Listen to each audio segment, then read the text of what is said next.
បាទបងប្អូនលើពងតែប្រឡាក់គ្រឿងបងប្អូនបាទប្រឡាក់ទៅគោយកមកជៀនអញ្ចឹងបងប្អូនឥឡូវប្រឡាក់គ្រឿងវាហើយចូលជាតិហ្នឹងបងដាក់អាមេរិកដាក់ស្ករទៅប៊ីចេងតាមចំណងញោចិត្តបងប្អូនបាទពេញខ្យងតិចទៅបើវាឈ្ងុយ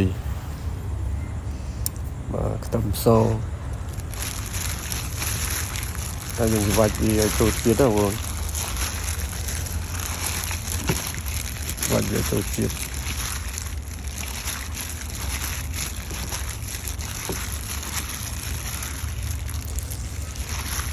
ឥឡូវយើង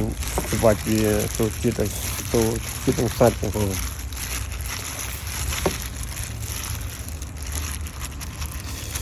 បាទឥឡូវយើងរួចរាល់យើងបាទផ្អាប់បន្តិចបាទឥឡូវយើងដាក់ជាតិបងប្អូនបាទ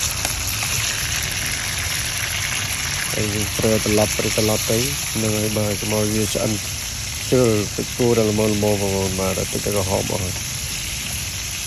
ហើយយើងមកត្រឡប់ទៀតចាំបងប្អូនអរគុណបងប្អូនដែលបានតាមដានវីដេអូខ្ញុំ